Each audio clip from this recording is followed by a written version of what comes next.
Welcome to Big in Japan, the video game show that talks about those big releases in Japan that have yet to make it to our shores. In this issue, we'll be talking about the Nintendo Wii, and we've got 3 big games to highlight for you. So, without ado, here's the first.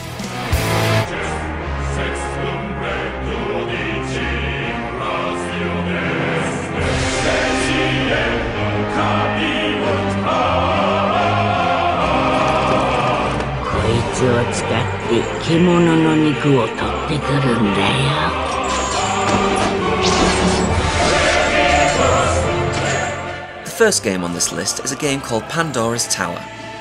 This is an action RPG which has been developed exclusively for Nintendo Wii by Ganbarion, who are most famous for their One Piece games, and this is their first real venture away from that series. The game focuses on the characters Ende and Ceres, the former a soldier of Athens, and the latter is a girl chosen to sing at the kingdom's harvest festival. But when she does go to perform, monsters begin to attack. Later, Ende finds her unconscious and the army comes to take her because she witnessed the beast. A merchant dwarf helps the two escape into a tower, and later they found out that Ceres is cursed, and in order to lift it, they must obtain the flesh of the beast that lives in the tower. This is a RPG, so obviously the story element figures in quite prominently. As such, importing this game is only recommended if you are quite fluent in Japanese. The game's tagline is "Dying with beauty or living with ugliness. Which would you be happier with?" Obviously this game is going to be reaching into certain story elements that are going to be quite deep, as is familiar with the genre, especially with JRPGs. If you do wish to import this game, just click on one of the links below.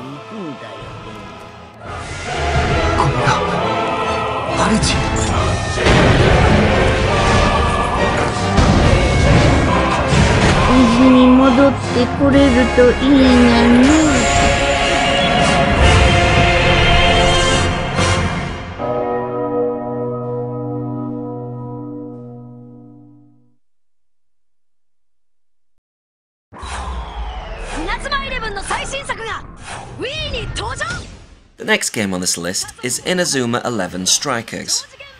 This is an RPG and also a football game, developed originally for Nintendo DS by Level 5. This Wii version, which is currently a Japanese exclusive, is a spin-off from that series, and basically involves more of the same. The main aims of the game is to collect characters which you then use as players. The game is split into 2 parts. One resembles an RPG, featuring various locations that the main character and his team have to explore in order to get new items, face several other players in short casual battles, and to further advance the story. The second part is the actual match. The player moves his soccer team around against the opposing team. Basically, this game, you could see it as a mixture between FIFA Ultimate Team, in the fact that you're collecting various players and pitting them up against each other, and the action is more like Mario Strikers. It's a bit over the top, and your players have special abilities that can be used to stop shots and take shots. Overall, if this sounds appealing to you, you can import this game using one of the links below. Or, if you're living in Europe and have a Nintendo DS, you can play the English version of this game, or at least the DS version, just by importing it from your local dealer.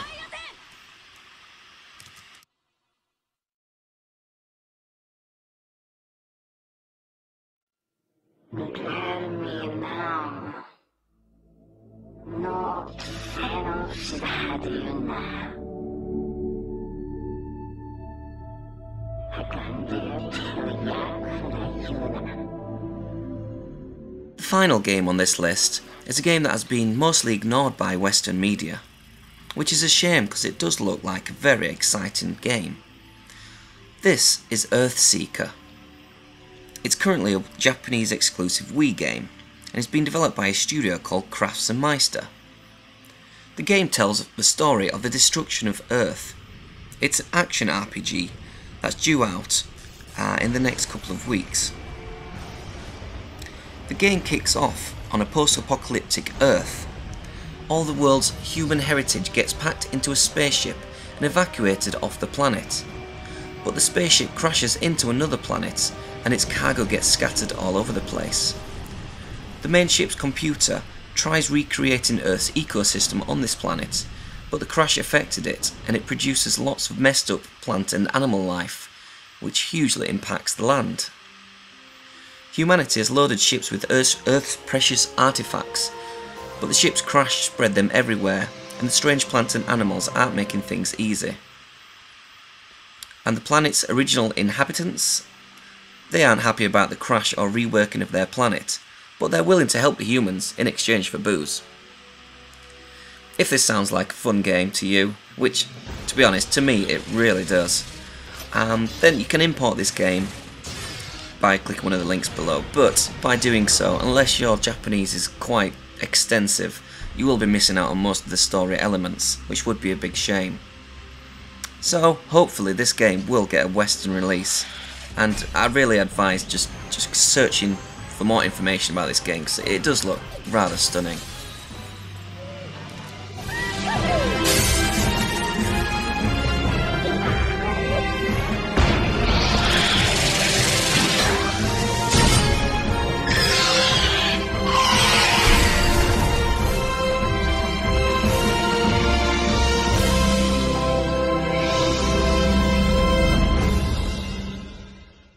And that's everything for this edition of Big in Japan. Hopefully you enjoyed this. If you did, hit the like button, and I'll be back soon with the next episode.